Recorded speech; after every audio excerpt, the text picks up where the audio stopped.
Untuk sahabatku di dunia yang berjalan tepat di sebelah dunia kami, aku mengetik surat ini malam hari dengan hati yang pelan, namun penuh rasa ingin bercerita. Aku tidak menulis dengan pena di atas kertas, melainkan dengan keyboard yang bunyinya lembut mengisi kamar kecilku, sambil aku membayangkan wajahmu yang belum pernah kulihat. Rasanya aneh ya, menulis kepada seseorang di dunia lain yang mungkin sedang duduk santai tanpa harus berdesakan dengan para hantu keputusan di trotoar. Di sini hari sudah lewat tengah malam, tetapi di jalan di luar jendela apartemenku masih ada beberapa hantu keputusan yang berjalan perlahan seperti orang yang baru saja ingat sesuatu yang penting. Aku baru saja pulang kerja dan kakiku masih terasa berat karena seharian berdiri di museum seandainya tempat aku bekerja sebagai kurator cerita yang tidak pernah terjadi. Kamu mungkin ingat dari suratku sebelumnya, di sini setiap keputusan besar yang tidak kami ambil tidak pernah benar-benar hilang. Di duniamu, pilihan yang tidak kamu ambil mungkin larut di dalam kenangan lalu berubah menjadi rasa penasaran atau sedikit penyesalan yang tinggal di dalam kepala saja. Di sini, pilihan yang tidak diambil berkumpul menjadi sosok hidup yang kami sebut hantu keputusan, dan mereka berjalan di samping kami seperti tetangga yang sedikit canggung. Mereka bukan hantu yang menakutkan seperti di film horor. Mereka lebih mirip orang biasa yang membawa tas kecil penuh cerita hidup yang tidak sempat dijalani. Mereka tercatat secara resmi sebagai warga kelas kedua, dan itu adalah hal yang masih mengganggu pikiranku sampai hari ini.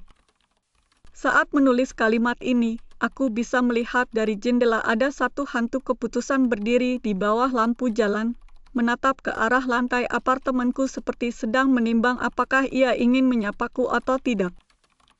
Dia adalah salah satu dari banyak hantu keputusan yang lahir dari keputusanku sendiri, dan setiap kali aku melihatnya aku merasa seperti sedang bercermin ke versi diriku yang sengaja aku tinggalkan. Tapi tenang dulu, aku akan pelan-pelan bercerita tentang hari ini sehingga kamu bisa ikut berjalan bersamaku, seolah kamu berada di sini menyusuri kota yang penuh dengan hidup-hidup yang batal terjadi. Pagi tadi aku bangun dengan kepala sedikit berat, bukan karena kurang tidur, melainkan karena semalam aku mimpi duduk di antara puluhan versi diriku sendiri yang saling bertanya mana di antara kami yang asli. Aku membuat kopi yang rasanya agak pahit, lalu duduk di depan jendela sambil melihat jalan yang mulai ramai oleh manusia dan hantu keputusan yang berangkat kerja. Kalau kamu berdiri di perempatan utama kota kami, kamu bisa langsung membedakan mana manusia, mana hantu keputusan dari kartu identitas mereka. Warga biasa memakai kartu berwarna biru muda yang digantung di saku atau di lenyap, sedangkan hantu keputusan selalu membawa kartu berwarna abu-abu keperakan yang memantulkan cahaya jika terkena matahari pagi. Aturan ini dibuat oleh pemerintah dengan alasan keamanan dan keteraturan. Namun di hati kecilku aku selalu merasa seperti sedang hidup di dunia yang takut mengakui bagian dirinya sendiri. Setelah selesai minum kopi, aku naik kereta menuju museum seandainya, tempat kami mengumpulkan dan merawat kisah-kisah dari jalur hidup yang tidak terpilih. Di peron kereta di sebelahku berdiri seorang perempuan muda bersama hantu keputusan miliknya yang tampak seperti dirinya sendiri, hanya saja sedikit lebih dewasa dengan pakaian kerja yang mahal. Mereka berdiri berhadapan dan suasananya begitu sunyi, sehingga suara roda kereta yang datang terasa seperti latar belakang film yang sengaja dipelankan. Perempuan muda itu berkata dengan suara pelan, "Aku senang akhirnya aku memilih untuk tetap tinggal di kota ini, walaupun hidupku sederhana, aku masih bisa sarapan dengan ibuku setiap pagi." Hantu keputusan di depannya tersenyum kecil lalu menjawab, "Aku memahami itu. Di jalur hidupku aku memang sukses, tetapi setiap hari aku pulang ke apartemen kosong dan hanya berbicara dengan tanaman plastik di sudut ruang kerja. Aku berdiri tidak jauh dari mereka dan pura-pura sibuk dengan ponselku padahal aku mendengarkan setiap kata sebagai bahan penungan untuk kuratoranku hari ini." Saat kereta melaju, aku memikirkan betapa anehnya hidup di kota di mana kamu bisa bertemu dengan versi diri yang mewakili kemungkinan lain yang pernah kamu pertimbangkan lalu kamu tolak. Di sepanjang perjalanan, aku berpikir tentang kamu sahabatku di dunia lain dan bertanya-tanya apakah di sana orang-orang juga sering menyesal pada keputusan yang tidak mereka ambil, meski di sana tidak ada hantu keputusan yang berjalan di jalan raya. Sampai di museum seandainya, aku langsung naik ke lantai 2, di mana kami menyiapkan pameran baru tentang generasi yang kelelahan karena terlalu banyak pilihan.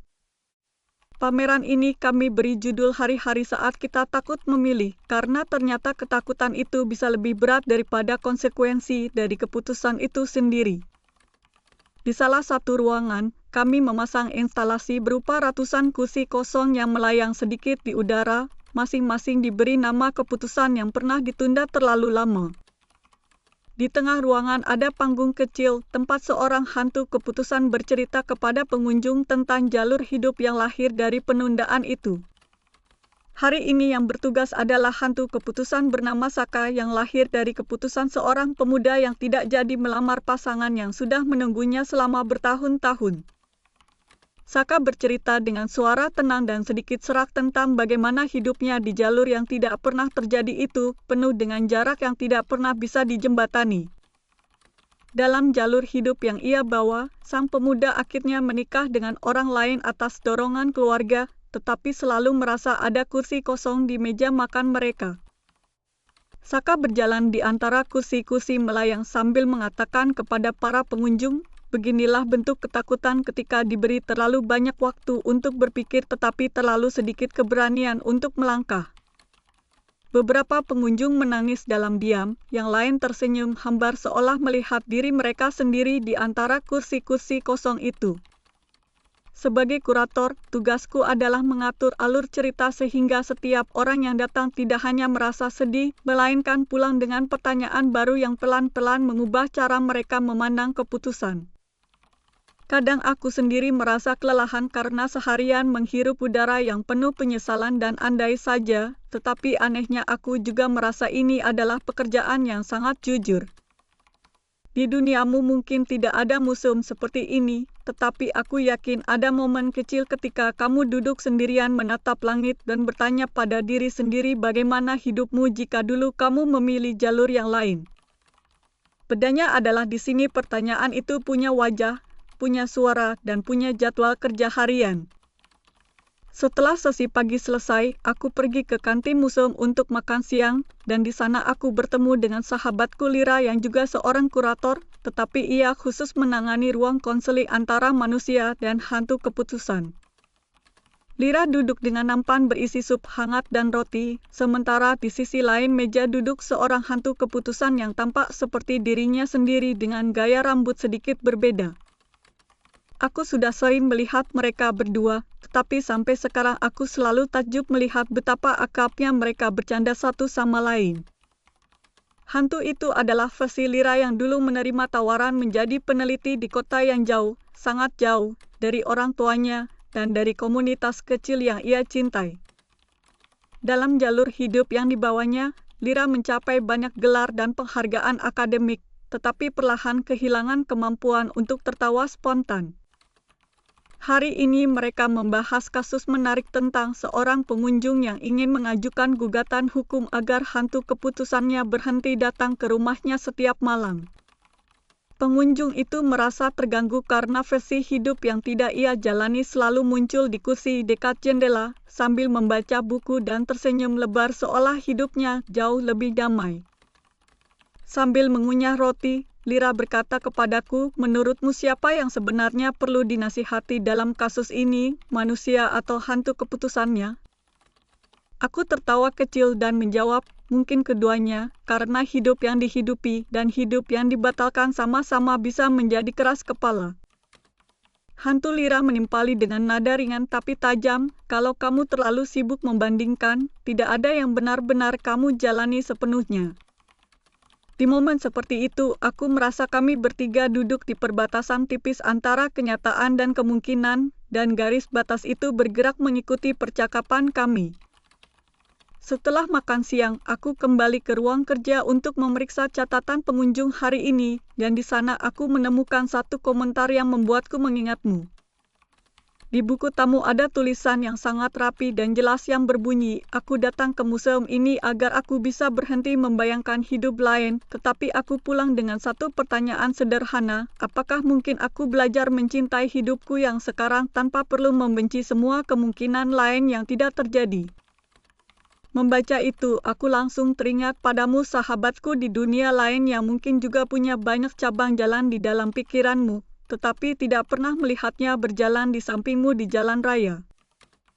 Aku membayangkan kamu mungkin duduk di kamar atau di kafe atau di kereta sambil memikirkan bagaimana jadinya kalau dulu kamu memilih pekerjaan lain, pasangan lain, kota lain, atau cara hidup yang sama sekali berbeda. Di sini kami belajar pelan-pelan bahwa tidak semua andai saja harus dihapus dan tidak semua andai saja harus diikuti sampai akhir. Ada seni kecil yang kami sebut seni berdamai, yaitu kemampuan untuk duduk bersama hantu keputusan yang membawa hidup lain itu, lalu berkata, "Terima kasih sudah menunjukkan jalanmu, sekarang izinkan aku kembali ke jalanku sendiri." Sore ini setelah museum tutup, aku akhirnya melakukan sesuatu yang selama ini selalu kutunda, dan mungkin kamu akan tersenyum mendengarnya. Aku pergi ke kafe kecil di sudut kota yang berada tepat di batas antara zona nyata dan zona seandainya, tempat manusia dan hantu keputusan boleh duduk berhadapan tanpa ada batas pemisah. Kafe itu diberi nama meja ganda, karena setiap meja di sana memiliki permukaan kaca yang memantulkan bayangan penghuninya dengan cara sedikit berbeda. Di satu sisi kaca menunjukkan manusia seperti biasa, sedangkan di sudut pantulan tertentu kamu bisa melihat bayangan hantu keputusan yang terkait dengan hidup manusia itu.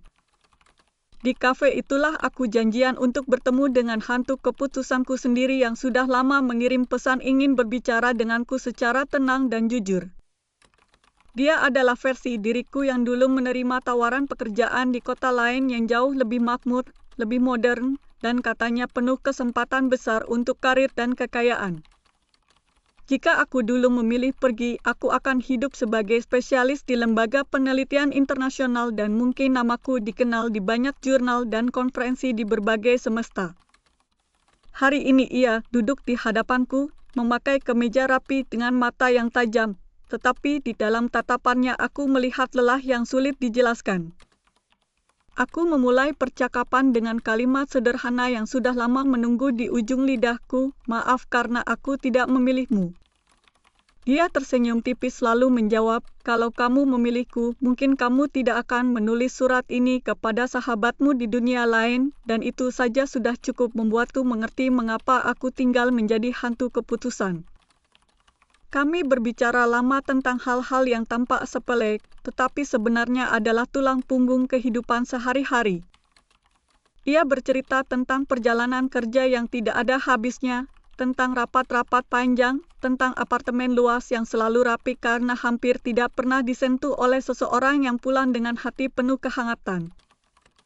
Aku bercerita tentang gajiku yang biasa saja, tentang apartemenku yang kecil, tentang museum seandainya yang kadang membuatku lelah tetapi juga membuatku merasa terhubung dengan puluhan kisah manusia setiap hari. Di satu titik aku bertanya kepadanya apakah ia iri padaku karena aku dipilih sebagai hidup utama, sementara ia hanya hidup sebagai sisa keputusan. Dia menggeleng pelan lalu berkata, "Aku tidak iri, aku hanya ingin kamu mengerti bahwa aku bukan musuh atau bayangan buruk, aku adalah pengingat bahwa kamu punya banyak kemungkinan, dan bahwa kamu memilih jalur ini bukan karena kamu tidak mampu, tetapi karena kamu punya alasan yang tidak selalu bisa dijelaskan dengan angka." Mendengar itu, aku tiba-tiba teringat padamu yang mungkin juga punya versi diri di dalam kepalamu yang kadang berkata, "Kalau saja aku lebih berani, kalau saja aku lebih cepat, kalau saja aku lebih sabar." Aku ingin kamu tahu bahwa di sini kami belajar untuk melihat suara-suara itu bukan sebagai musuh, tetapi sebagai bagian keluarga yang kadang berisik tetapi juga peduli. Saat matahari mulai tenggelam, cahaya di kafe itu berubah menjadi lembut, dan suara musik latar hampir tenggelam oleh percakapan manusia dan hantu keputusan yang saling mengukur jarak. Di luar jendela kulihat beberapa hantu keputusan muda sedang bercanda sambil memotret diri mereka di depan papan nama kafe seolah mereka adalah turis di kota yang seharusnya bukan milik mereka. Ada sesuatu yang mengharukan ketika melihat mereka tertawa di dunia yang secara resmi tidak pernah memilih mereka. Di tengah suasana itu, hantu diriku bertanya, pertanyaanku hanya satu, jika suatu hari kamu menyesal pada jalur yang kamu pilih, apakah kamu akan datang padaku dan berkata, seandainya dulu aku memilihmu? Aku terdiam cukup lama lalu menjawab dengan suara pelan, aku pasti akan menyesal pada beberapa hal, tapi aku tidak ingin menyesal karena telah hidup sebagai diriku yang sekarang, aku hanya ingin belajar menanggung konsekuensi dari keberanian dan juga dari ketakutanku. Dia mengangguk lalu berkata, itu cukup bagiku karena artinya kamu memilih untuk hidup bukan hanya memilih untuk membayangkan hidup. Saat kami berpisah di depan pintu kafe, ia berkata hal yang membuat dada kiriku terasa hangat. Tolong sampaikan kepada sahabatmu di dunia lain bahwa di sini ada seorang hantu keputusan yang mendoakan agar ia memaafkan dirinya sendiri atas semua keputusan yang tidak sempat ia ambil. Karena kalimat itulah aku sekarang duduk di depan layar, menulis surat panjang ini untukmu dengan jari-jari yang sedikit gemetar. Aku membayangkan kamu membaca atau mendengarkan setiap kalimat sambil membawa bayangan hidup-hidup lain yang pernah kamu pikirkan tetapi tidak pernah kamu pilih. Aku tidak tahu berapa banyak hantu keputusan yang akan lahir jika aturan di duniamu sama seperti di sini. Mungkin jalanan akan dipenuhi versi dirimu yang memilih jurusan lain, pekerjaan lain, atau orang lain untuk dicintai. Mungkin akan ada dirimu yang memilih tinggal di kota kecil yang tenang dan setiap sore menyiram tanaman di teras. Mungkin ada dirimu yang mengejar mimpi sampai ke kota besar yang penuh lampu dan pulang larut malam dengan bahu yang lelah namun hati yang bangga. Mungkin ada dirimu yang memutuskan untuk tidak menikah dan menghabiskan hidup dengan merawat hewan-hewan terlantar atau menulis cerita untuk anak-anak. Semua itu di duniamu hidup sebagai bayangan di dalam pikiran, tetapi di duniaku mereka akan berjalan berdampingan di trotoar menunggu diajak bicara. Di sini kami sedang menghadapi sesuatu yang disebut krisis penyesalan nasional, karena terlalu banyak orang takut memilih hingga setiap hari lahir hantu keputusan baru dari keputusan yang ditunda. Bayangkan saja ada orang yang menunda menulis satu pesan kepada orang yang ia cintai selama bertahun-tahun, dan setiap hari penundaan itu melahirkan hantu kecil baru yang membawa potongan-potongan dialog yang tidak pernah diucapkan. Kota kami dipenuhi hantu keputusan yang lahir dari kalimat yang hanya berhenti di draft pesan, dari lamaran kerja yang tidak pernah dikirim, dari tiket perjalanan yang sudah dimasukkan ke keranjang tetapi tidak pernah dibayar. Pemerintah mencoba mengatasi masalah ini dengan membuat program detox pilihan, di mana setiap orang diajak membatasi jumlah keputusan besar yang mereka pikirkan dalam setahun agar tidak terus terperangkap dalam keraguan. Di televisi lokal yang kami tonton di kantin museum, sering muncul iklan layanan masyarakat yang berbunyi, pilih satu langkah kecil hari ini daripada 1000 andai saja besok. Aku tidak tahu apakah program ini benar-benar membantu, tetapi aku melihat beberapa pengunjung museum datang dengan wajah yang sedikit lebih ringan setelah berbicara dengan hantu keputusan mereka. Di satu sesi konseling kelompok yang kupandu minggu lalu, ada seorang ibu yang bercerita bahwa ia memiliki 3 hantu keputusan yang semuanya lahir dari hari ketika ia hampir meninggalkan keluarganya. Satu hantu membawa hidup di mana ia pergi ke kota besar untuk mengejar karir dan tinggal di apartemen mewah. Satu hantu membawa hidup di mana ia memilih pasangan baru yang memberinya banyak perhatian, tetapi membuatnya menjauh dari anak-anak. Satu lagi membawa hidup di mana ia tinggal sendirian di rumah pantai yang sunyi dan hidup dari menjual lukisan.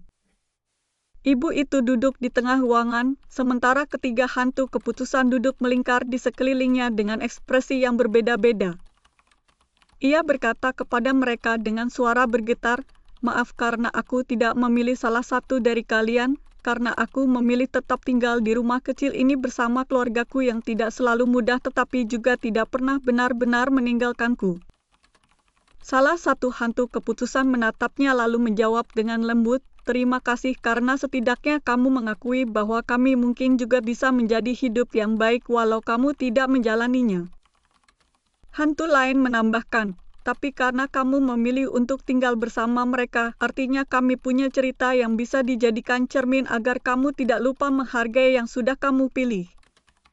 Di akhir sesi, ibu itu pulang sambil memeluk anaknya yang menunggunya di luar pusat konseling, dan aku melihat ketiga hantu keputusan itu saling memandang lalu mengangguk seolah mereka juga ikut lega. Momen-momen seperti itu yang membuatku berpikir bahwa mungkin di duniaku dan di duniamu kita sama-sama belajar satu hal yang sulit, yaitu mencintai hidup yang tidak sempurna tanpa merendahkan semua hidup lain yang mungkin terjadi.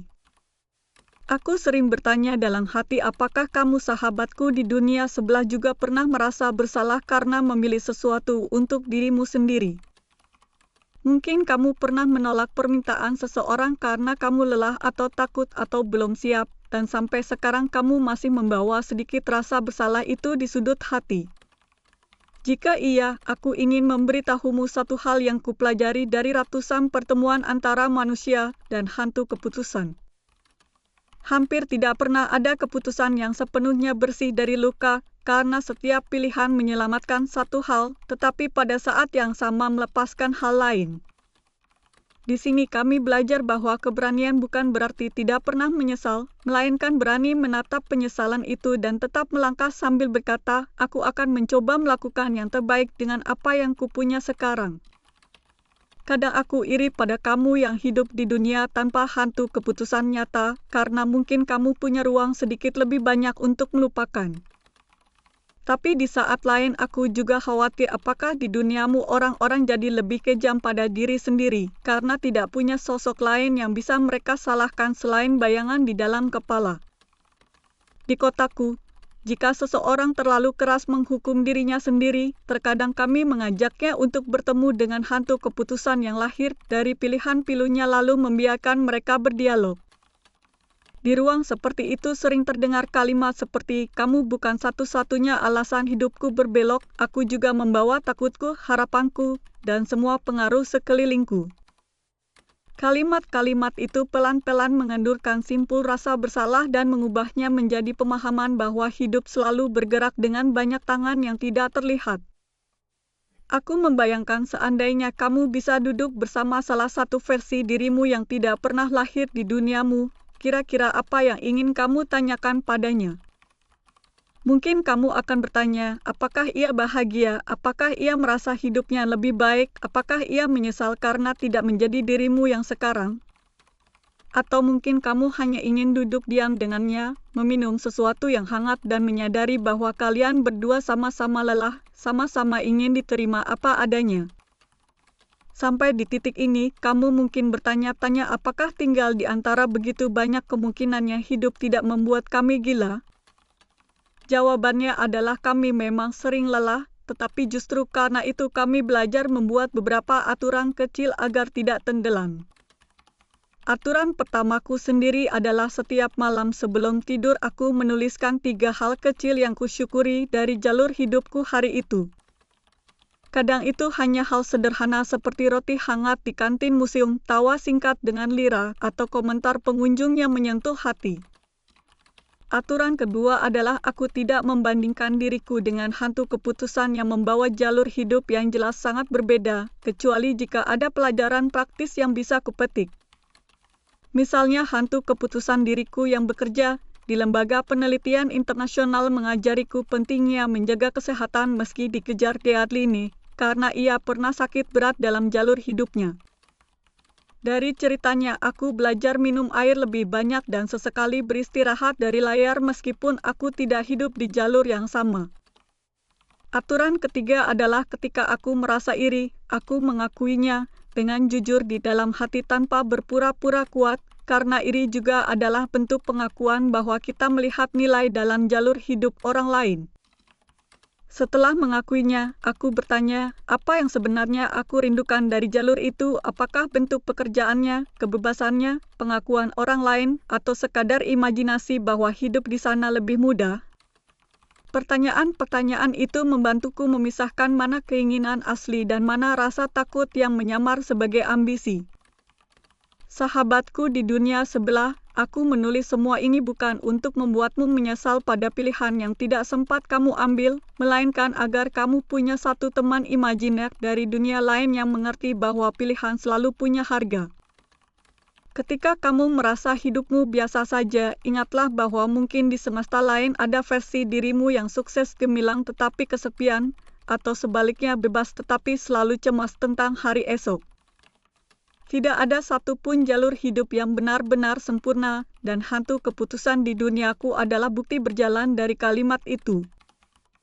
Setiap kali aku pulang malam seperti sekarang dan melihat mereka duduk di halte bus atau berdiri di bawah lampu jalan, aku merasa seperti sedang melihat museum terbuka yang penuh kisah berharga. Ada hantu keputusan yang lahir dari keputusan untuk tidak memiliki anak, dan kini ia menjadi pengasuh bagi banyak anak yatim di wilayah khusus hantu. Ada hantu keputusan yang lahir dari keputusan untuk tidak menerima tawaran panggung besar, dan sekarang ia mengajar musik kepada anak-anak di gang sempit dengan sukacita yang jujur. Mereka mungkin tidak diakui sebagai warga penuh, tetapi jika kamu melihat mata mereka, kamu akan mengerti bahwa hidup yang tidak dipilih juga bisa tumbuh menjadi sesuatu yang hangat. Kadang aku bertanya pada diriku sendiri apakah dunia kami kejam karena menempatkan mereka sebagai warga kelas kedua, atau apakah kami hanya belum cukup berani untuk mengakui bahwa kami takut pada bayangan diri kami sendiri. Pertanyaan itu belum punya jawaban yang tenang, tetapi mungkin di suatu hari nanti aku akan menulis lagi untuk menceritakan bagaimana kota kami mencoba mencari cara agar semua hidup yang lahir dari keputusan atau dari keraguan bisa berjalan bersama tanpa saling melukai. Untuk sekarang aku hanya ingin mengajakmu melakukan satu latihan kecil yang biasa kami berikan kepada pengunjung museum sebelum mereka pulang. Cobalah ingat satu keputusan yang pernah kamu ambil yang membuatmu ragu apakah itu benar atau salah, dan bayangkan sebentar satu versi kecil dari dirimu yang berdiri di depanmu membawa jalur hidup yang lain. Tatap versi kecil itu dengan lembut lalu katakan, "Maaf karena aku tidak memilihmu, tetapi terima kasih karena kamu mengingatkanku bahwa hidup selalu punya lebih dari satu cara untuk menjadi masuk akal." Lalu setelah itu, tarik napas pelan dan kembali ke hidupmu yang sekarang sambil membawa sedikit rasa hormat kepada semua jalur yang tidak kamu jalani. Di akhir surat ini aku ingin menyampaikan sesuatu yang mungkin terdengar sederhana, tetapi sungguh aku maksudkan dengan serius, jangan terlalu keras pada dirimu sendiri. Hidupmu yang sekarang sudah cukup rumit tanpa harus menanggung semua hidup lain yang hanya bisa kamu bayangkan. Setiap kali kamu merasa ragu tentang masa depan, ingatlah bahwa di suatu kota jauh di dunia paralel ini ada seorang kurator kecil yang duduk di mejanya dan mendoakan agar kamu menemukan keberanian untuk melangkah meskipun masih takut. Aku tidak tahu kapan kita bisa saling membalas surat ini, tetapi aku senang bisa mengirim sedikit bagian dari kotaku kepadamu melalui kata-kata yang menyeberangi batas antara dunia. Jika suatu hari kamu merasa sendirian, ingatlah bahwa di malam yang sama mungkin aku sedang menatap jendela dengan rasa yang mirip memikirkanmu di dunia sebelah. Sampai di sini aku rasa sudah saatnya aku menutup suratku sebelum rasa kantuk berubah menjadi hantu keputusan baru yang lahir dari keputusan untuk tidak tidur tepat waktu. Dengan hati yang hangat aku mengucapkan terima kasih karena sudah mendengarkan setiap kata seolah aku duduk tepat di sampingmu di ruangan yang sama. Salam sayang dari temanmu yang tinggal di dunia yang berdampingan dengan duniamu yang mungkin tidak akan pernah bertemu tetapi selalu bisa saling menyapa lewat cerita. Sekarang izinkan aku berbicara langsung kepadamu sebagai suara yang kamu dengar sampai akhir. Terima kasih sudah mau mendengarkan surat panjang ini sampai selesai. Jika kamu menikmati cerita ini, aku akan sangat senang jika kamu menekan tombol suka, supaya aku tahu bahwa kisah dari dunia paralel ini berarti sesuatu untukmu. Jangan lupa juga untuk berlangganan kanal ini agar kamu tidak ketinggalan pesan-pesan berikutnya dari berbagai dunia yang berjalan berdampingan dengan dunia tempatmu hidup. Aku juga akan sangat berterima kasih jika kamu meninggalkan komentar tentang bagian mana dari cerita ini yang paling menyentuhmu, karena kata-katamu bisa menjadi jembatan antara duniamu dan duniaku. Bila kamu ingin mendukung perjalanan kanal ini lebih jauh, kamu bisa memberikan donasi melalui kode QR di pojok kanan bawah video atau lewat tautan yang ada di deskripsi. Di bagian deskripsi, kamu juga akan menemukan tautan menuju karya-karya lain dari seri yang sama sekali berbeda, sehingga kamu bisa menjelajahi kisah-kisah lain dengan rasa dan sudut pandang yang baru. Terima kasih lagi sudah meluangkan waktumu. Semoga harimu malam ini atau siangmu di sana terasa sedikit lebih ringan setelah mendengar cerita ini. Sampai jumpa di pesan berikutnya dari dunia yang berjalan di sebelah duniamu, dan semoga kamu tetap ingin kembali mendengarkan suara ini di episode selanjutnya.